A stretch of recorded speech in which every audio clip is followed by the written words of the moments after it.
நாம இன்னைக்கு டயபெட்டிக்கை பத்தி பார்க்க போறோம். அதாவது சர்க்கரை வியாதி. இன்னைக்கு ஏகப்பட்ட பேருக்கு வந்து சர்க்கரை வியாதி. ஒரு வீட்டுல ஒரு பர்சன்ஸ் கூட வந்து சுகர் இல்ல, எனக்கு வந்து டயபெட்டிக் இல்ல அப்படின்னு சொல்லக்கூடிய காலம் உண்டுங்கிறது மாறிடுச்சு. முன்னாடி எல்லாம் வந்து பாத்தீங்கன்னா ஒரு 40+ 50+க்கு மேலதான் வந்து சுகர் இருக்குன்னு சொல்லுவாங்க. ஆனா இப்ப எல்லாம் வந்து 30 வயசு ஆயிடுச்சுனாலே எங்களுக்கு சுகர் வந்துருச்சு, எதுவுமே சாப்பிடக்கூடாதுன்னு சொல்றாங்க. எதனால வருது அப்படின்னா மோஸ்ட்லி வந்து பாத்தீங்கன்னா வந்து டயபெட்டிஸை பொறுத்த வரைக்கும் மெட்டபாலிக் டிஸார்டர் தான்.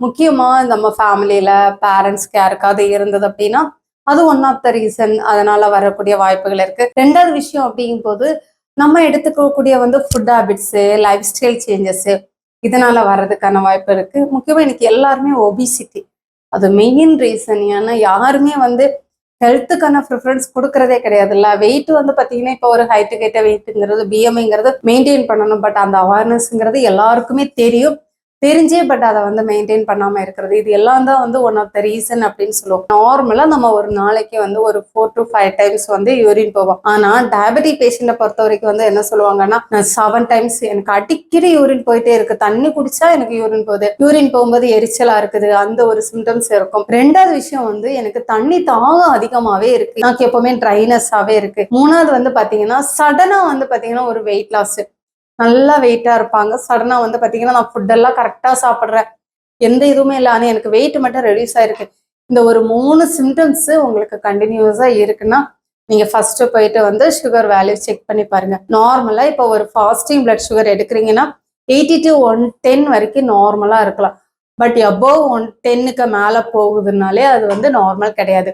இப்ப நீங்க சாப்பிட்டதுக்கு அப்புறம் வந்து ஒரு செக்அப் பண்றீங்கன்னா 140 வரைக்கும் இருக்கலாம், அதுக்கு மேல போயிடுச்சுன்னா நம்ம நார்மலா இருக்கு. அப்போ உங்களுக்கு இப்ப சுகர் இருக்குன்னு தெரிஞ்சது, எனக்கு இப்ப சுகர் இருக்குமா, நான் என்ன ட்ரீட்மெண்ட் எடுக்கணும், நான் நிறைய வருஷமா வந்து பாத்தீங்கன்னா வந்து மெடிக்கேஷன்ல இருக்கேன், ஆனா நான் எந்த மெடிசன்ஸ் எடுத்துமே எனக்கு சுகர் கண்ட்ரோல் ஆகல அப்படி நினைக்கிறவங்க ஃபர்ஸ்ட் நீங்க பண்ண வேண்டியது, நீங்க எந்த மெடிசன்ஸ் எடுத்தீங்கனாலும் 50% தான் மெடிசன்ஸ், 50% நான் என்ன சொல்லுவேன்னா லைஃப் ஸ்டைல் சேஞ்சஸ் தான். அது ரொம்ப முக்கியமான விஷயம். ரெகுலரா வாக்கிங் போகணும், எக்ஸசைஸ் பண்ணணும், ஃபுட் ஹேபிட்ஸ் ஃபாலோ பண்ணணும். மெயினா ஸ்ட்ரெஸ்னால கூட உங்களுக்கு சுகர் வந்து அதிகமாகும். என்ன மேம் ஸ்ட்ரெஸ் கூட ஒரு ரீசன் அப்படின்னு கேட்டீங்க, கண்டிப்பா உங்களுக்கு கார்டிசோல் ஹார்மோன்ஸ் அதிகமா இருந்ததுன்னா கம்பல்சரி வந்து உங்களுக்கு சுகர் வேல்யூ வந்து அதிகமா தான் இருக்கும். இது காமனான வந்து ஒரு சில விஷயங்கள் வந்து நீங்க இதை ஃபாலோ பண்ணணும். ஆனா மெயினா நீங்க முக்கியமா பண்ண வேண்டியது, எனக்கு டயபெட்டிக் இருக்குன்னு தெரிஞ்சனால மெடிசின் மட்டுமே நம்ப கூடாது, உங்களோட லைஃப் ஸ்டைல் வந்து நீங்க சேஞ்ச் பண்ணி தான் ஆகணும். இதனாலன்னா இப்போ ஒரு 5 இயர்ஸா நான் மெடிசன்ஸ் எடுத்துட்டு இருக்கேன், இல்ல ஒரு 10 இயர்ஸா நான் மெடிசன்ஸ் எடுத்துட்டு இருக்கேன்னா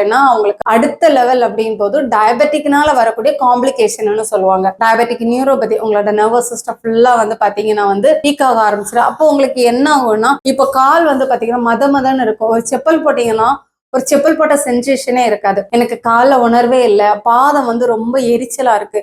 இது வந்து உங்களுக்கு நியூரோபதி கண்டிஷன்ஸ்க்கு வந்துடும். தென் வந்து பாத்தீங்கன்னா உங்களுக்கு வந்து நெப்ரோபதி, சிறுநீரகம் வந்து பாதிக்கிறது. அதே மாதிரி உங்களுக்கு வந்து பாத்தீங்கன்னா வந்து ரெட்டினோபதி, அதாவது உங்களோட ஐஸ வந்து பாதிக்கிறது, பார்வைகள் கம்மியாகிறது. இந்த மாதிரி சுகர்னால ஏகப்பட்ட காம்ப்ளிகேஷன்ஸ். இந்த காம்ப்ளிகேஷன்ஸ் எதுவுமே வரல அப்படி இல்லைன்னா நான் என்ன ட்ரீட்மெண்ட் எடுக்கலாம், எது பெஸ்ட், எந்த மாதிரி ட்ரீட்மெண்ட் எடுக்கணும் அப்படின்னா, நான் நம்ம ஹாஸ்பிட்டல்ல வந்து பாத்தீங்கன்னா ஆயுஷ் ட்ரீட்மெண்ட் பண்ணிட்டு இருக்கோம். நம்ம ஹாஸ்பிட்டல்ல என்ன ஸ்பெஷல்னா, நீங்க எல்லா மெடிசன்ஸுமே கம்பைண்டா கொடுப்போம். சித்தோ, ஆயுர்வேதா, ஹோமியோபதி, தென் நேச்சுரோபதி எல்லாமே கொடுப்போம்.